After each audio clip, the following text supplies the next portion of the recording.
कि श्री रामचंद्र कह गए सिया से ऐसा कलयुग आएगा, मेरे नाम से सत्ता पाकर सबको आंख दिखाएगा, धर्मों पर लड़वाएगा और जाति पर बंटवाएगा, गरीबों के बच्चों की शिक्षा को रौंदा जाएगा। सुन लीजिए, गरीबों के बच्चों की शिक्षा को रौंदा जाएगा।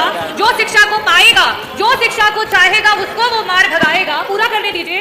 और ऐसा करके वैसा करके बस अपना मकसद पाएगा। कैसा डॉक्टर रागिनी? माध्यमिक शिक्षा मंत्री जी से प्रश्न पूछने का अवसर दिया। मेरा प्रश्न मंत्री जी से बड़ा ही सीधा था कि जितने भी सरकारी एवं जो अनुदान एडेड कॉलेजेस हैं, इंटर कॉलेजेस, वहाँ पे क्या साइंस स्ट्रीम की जो है वो शिक्षा उपलब्ध है कि नहीं, क्या सरकार को इसकी जानकारी है? मंत्री जी, आपके विभाग के जो अधिकारी हो उन्होंने उत्तर जो है वो गलत बना के दिया। वो कहते हैं कि जी नहीं, हमें जानकारी नहीं है। नहीं है तो आप जानकारी लीजिए।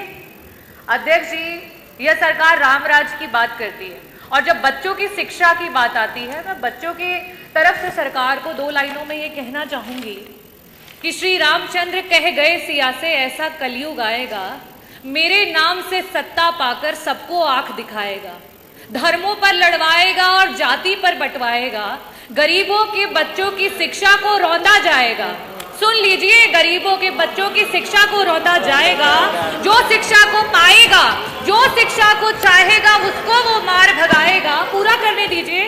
और ऐसा करके वैसा करके बस अपना मकसद पाएगा। मंत्री जी, बस अपना मकसद पाएगा। मेरा पहला जो प्रश्न है मंत्री जी आपसे ये है कि जो आर्टिकल 51AH कहता है, फंडामेंटल जो ड्यूटी है हम सभी की, भारतीय जो नागरिक हैं उनकी, कि हमें अंधविश्वास से दूर रहना चाहिए और साथ ही साथ हमें जो है विज्ञान और तर्क पे आधारित जो है सोच रखनी चाहिए। जब हमारे बच्चों के पास विज्ञान की शिक्षा ही नहीं रहेगी, और मैं ये कहना चाहूंगी कि आपका जो डेटा है, आपका जो उत्तर है वो इतना गलत है कि मैं मछली शहर के Khoyri inter college, Utrai inter college, Gohka inter college, Baderi inter college, Mogalpur inter college और ना जाने इतने इंटर कॉलेजेस, 90% उत्तर प्रदेश में इंटर कॉलेजेस हैं। आज किन्हीं ना किन्हीं कारणों की वजह से सरकार वहां पे जो है बच्चों को साइंस की पढ़ाई नहीं दे रही है। मेरा पहला प्रश्न आपसे ये है कि इन इंटर कॉलेजेस में क्या साइंस की शिक्षा को लागू किया जाएगा?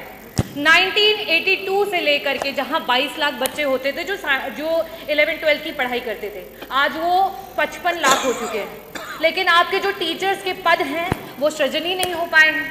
श्री रामचंद्र जी को भी उनके महर्षि जो हैं वशिष्ठ मिले थे। हमारे बच्चों को शिक्षक क्यों नहीं दे पा रही है ये सरकार? रामराज की बात करती है।